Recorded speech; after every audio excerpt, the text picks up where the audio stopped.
angels came to Sodom in the evening, and Lot was sitting in the gate of Sodom. When Lot saw them, he rose to meet them and bowed himself with his face to the earth and said, "My lords, please turn aside to your servant's house and spend the night and wash your feet. Then you may rise up early and go on your way." They said, "No, we will spend the night in the town square." but he pressed them strongly. So they turned aside to him and entered his house. And he made them a feast and baked unleavened bread, and they ate.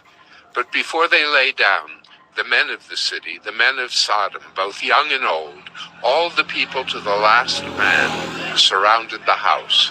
And they called to Lot, "Where are the men who came to you tonight? Bring them out to us, that we may know them." Lot went out to the men at the entrance, shut the door after him, and said, "I beg you, my brothers, do not act so wickedly. Behold, I have 2 daughters who have not known any man. Let me bring them out to you, and do to them as you please. Only do nothing to these men, for they have come under the shelter of my roof." But they said, "Stand back."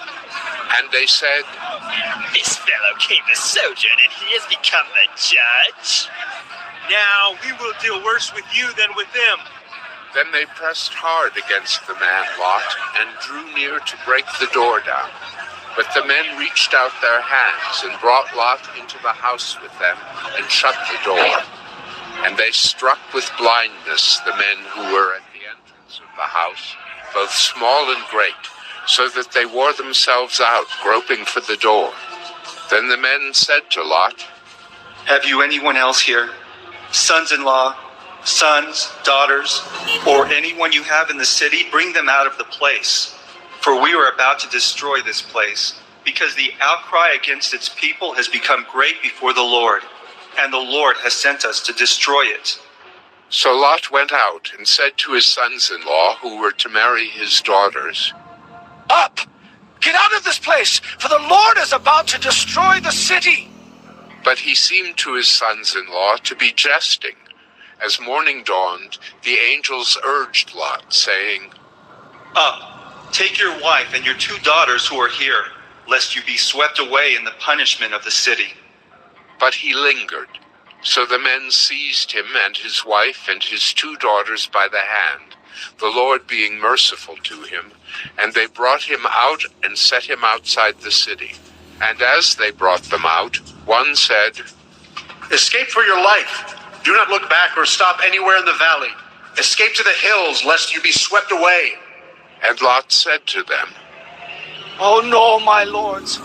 Behold, your servant has found favor in your sight, and you have shown me great kindness in saving my life. But I cannot escape to the hills, lest the disaster overtake me and I die. Behold, the city is near enough to flee to, and it is a little one. Let me escape there. Is it not a little one? And my life will be saved." He said to him, "Behold, I grant you this favor also, that I will not overthrow the city of which you have spoken. Escape there quickly, for I can do nothing till you arrive there." Therefore, the name of the city was called Zoar. The sun had risen on the earth when Lot came to Zoar.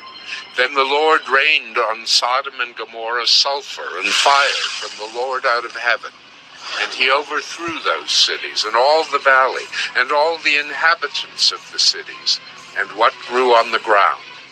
But Lot's wife, behind him, looked back, and she became a pillar of salt. And Abraham went early in the morning to the place where he had stood before the Lord. And he looked down toward Sodom and Gomorrah, and toward all the land of the valley. And he looked, and behold, the smoke of the land went up like the smoke of a furnace. So it was that when God destroyed the cities of the valley, God remembered Abraham and sent Lot out of the midst of the overthrow when he overthrew the cities in which Lot had lived. Now Lot went up out of Zoar and lived in the hills with his 2 daughters, for he was afraid to live in Zoar. So he lived in a cave with his 2 daughters. And the firstborn said to the younger, Our father is old, and there's not a man on earth to come in to us after the manner of all the earth. Come, let us make our father drink wine, and we will lie with him, that we may preserve offspring from our father. So they made their father drink wine that night, and the firstborn went in and lay with her father. He did not know when she lay down or when she arose. The next day the firstborn said to the younger, Behold, I lay last night with my father. Let us make him drink wine tonight also. Then you go in and lie with him, that we may preserve offspring from our father. So they made their father drink wine that night also. And the younger arose and lay with him. And he did not know when she lay down or when she arose. Thus both the daughters of Lot became pregnant by their father. The firstborn bore a son and called his name Moab. He is the father of the Moabites to this day. The younger also bore a son and called his name Ben-Ammi. He is the father of the Ammonites to this day.